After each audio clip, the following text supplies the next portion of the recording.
All right, thank you for staying with the Monday Report. We have our guest, Honorable Godfrey Osotsi, the Vihiga Senate, and also the Deputy Party Leader, ODM. Thank you very much for making time. We understand that it is still a very difficult time for the country and ODM after losing Party Leader, Right Honorable Raila Odinga. But what are your reflections of the life and times of Raila as a party leader? What kind of a person was he? Trevor, let me start by once again sending my condolences to the family of our fallen hero, Raila Odinga, and also to the party fraternity across the country, and also Kenyans and all Africans, and indeed the entire world, for passing of a renowned hero in Raila Odinga. And Trevor, as you know, that I had a lot of difficulties making a decision to come to this interview because I am still mourning, just like many other leaders within ODM. But I decided to come because, as you know, that today we were celebrating Masuja Day. And the celebration this year centered around a hero in the name of Raila Odinga. So that compelled me to come and say one or two things about the hero in Raila Odinga. But we are still mourning. It's been very difficult for most of us. What happened was so quick. We were not expecting. I personally was among the many people who spoke to him, actually a day before his death.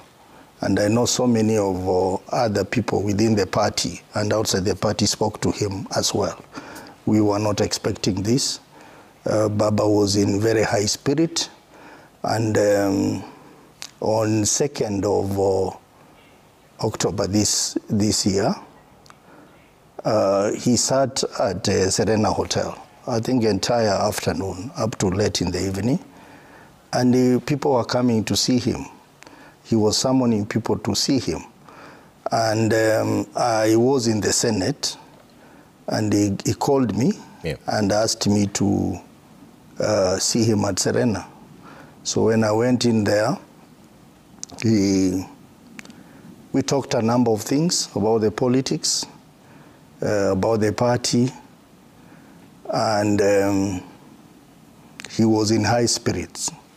He opened up and said he was doing so well, and that very soon we were going to embark on a very, very serious party strengthening program. I do not want to venture so much in some of the specific things that we discussed, because, as I said, we are still mourning. I do not want to dive deep into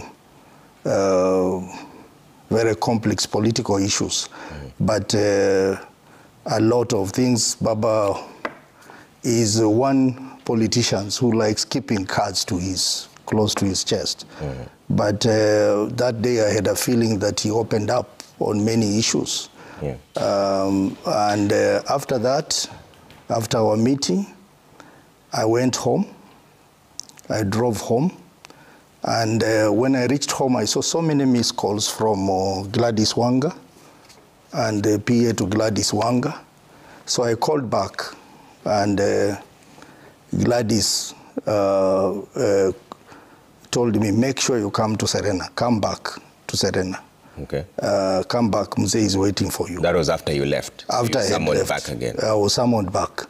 So with the traffic from Karen to town, it was hectic.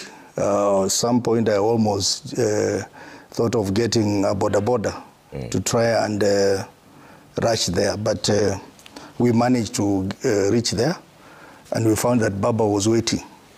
Seated in the room, we had Gladys Wanga, we had Rosa Buyu, we had Junet Mohammed, and we had our finance director, Kawino.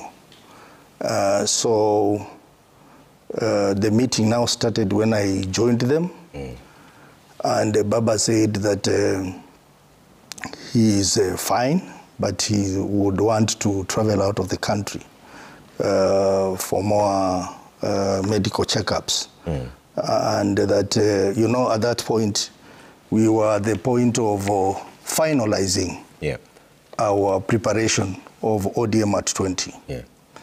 And a lot of logistics had been done, communication had been done.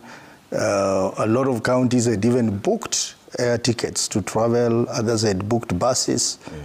And then Baba asked that I need to travel. So you people advise, how do we proceed? Do we proceed with this ODM at 20? Or we wait until I come back?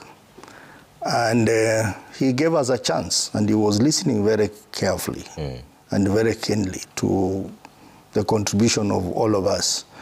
And we were anonymous in our position that it would be very important that ODM at 20 be presided over by Baba himself, because it was not just a celebration of ODM. It is also a celebration of the Raila Odinga statesman. And because, as you know, ODM is just an embodiment of what Raila believes in. It is about his struggles. It is about his legacy. They are all embedded within the ODM. So we were of the opinion that we will delay it for a month until he comes. But then he directed that even as you delay, the pre-ODM activities must go on, because we were receiving a lot of demands from all our counties that we needed to do meetings in those counties. So we were to do a meeting in Turkana, Kajiado, Vihiga, and many other places. So we agreed at that point. But then just before we concluded the meeting, Odoro Ngwen walked in and said that he's been receiving calls from mainstream media saying that tomorrow they were going to run headlines on Baba's health, that Baba is critically ill.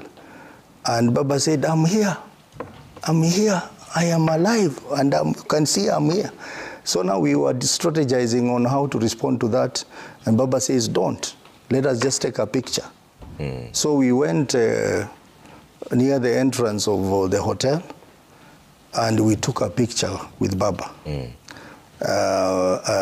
Then I think after one day he traveled to India. And while he was in India, he was talking to us constantly. So it was a shock that even after all that, he passed on. He was very, very, very enthusiastic about ODM at 20. When you spoke, you made it seem like he had a premonition of his passing on. What did you mean? I think so. I think he had a premonition about his death, because first of all, early this year, I think around June, he came up with this idea of ODM at 20. And he said that he wanted us to celebrate the 20 years of existence of ODM, and he wanted it to be very big. The plan was that we were going to celebrate it for 3 days. And you can see the irony about 3 days. 3 days is 72 hours that he wanted to be buried. So we chose on Mombasa, being the gateway to Kenya, and being the one of our strongest strongholds. And Baba's plan was that we were going to invite all the people who are passed through the ODM system, including, as you know, all these top leaders went through ODM.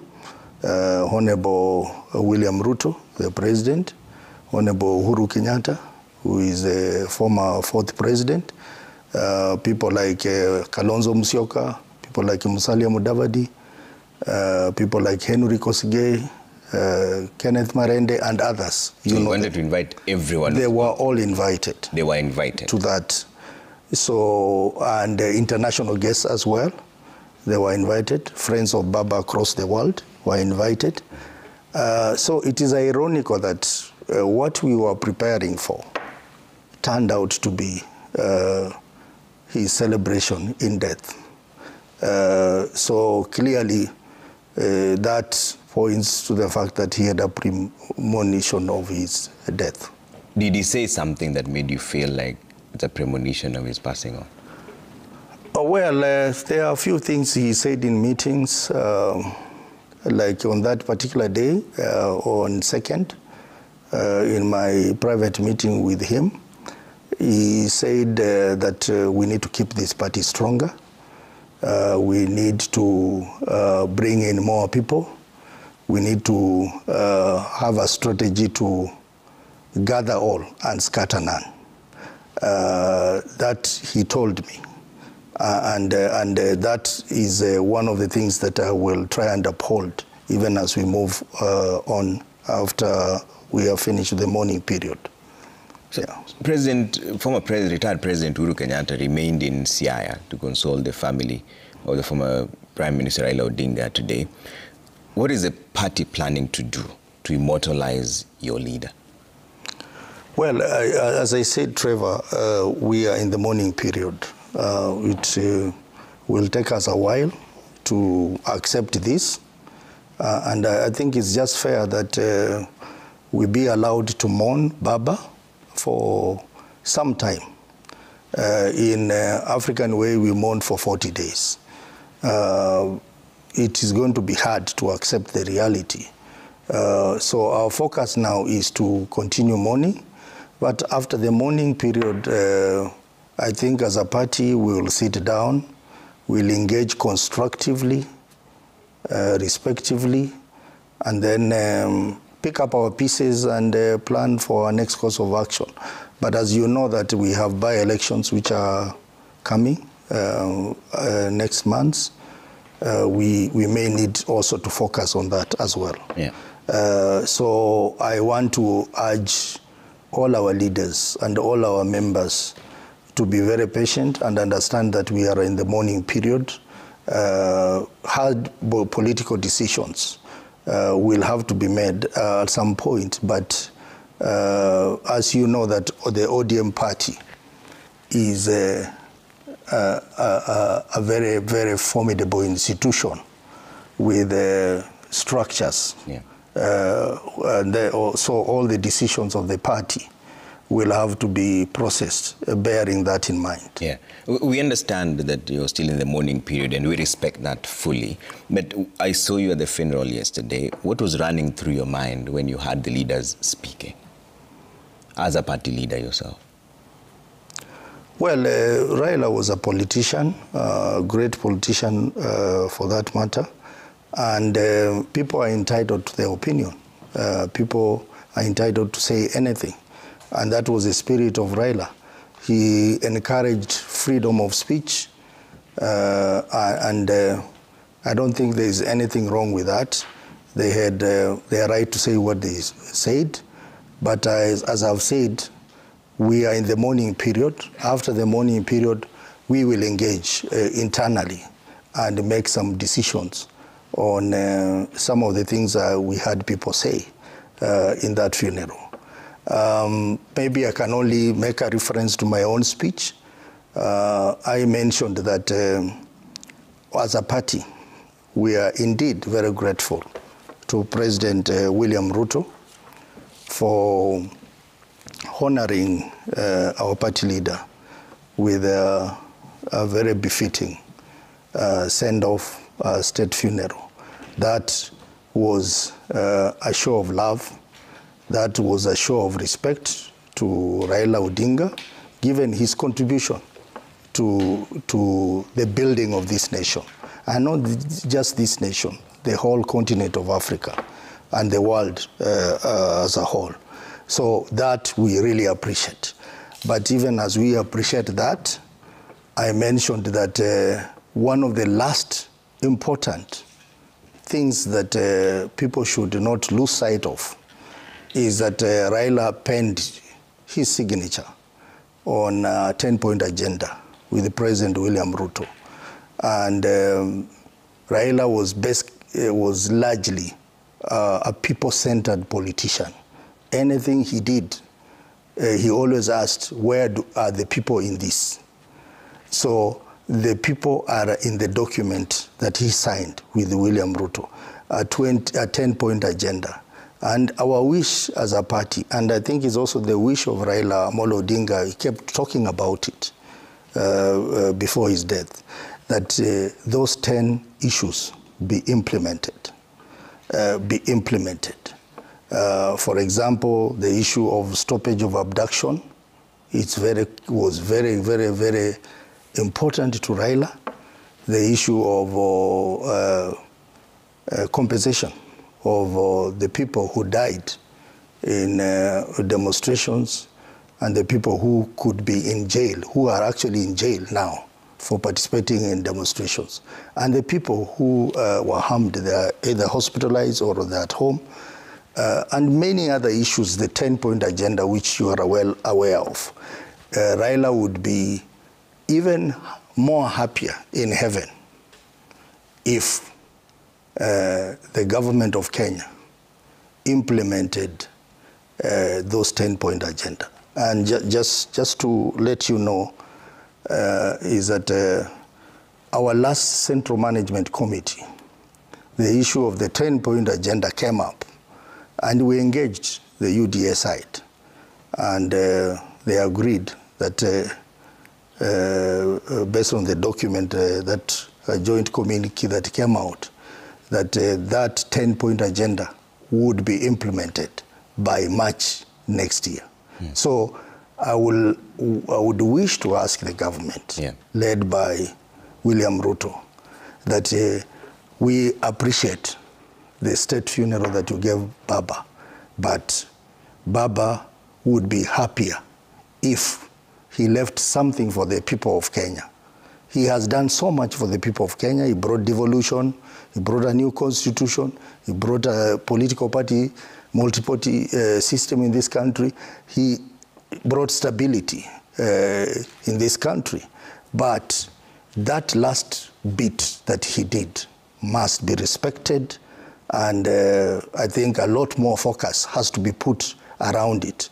And I think that's the hallmark of the broad-based arrangement. The glue that puts broad-based together is the 10-point agenda.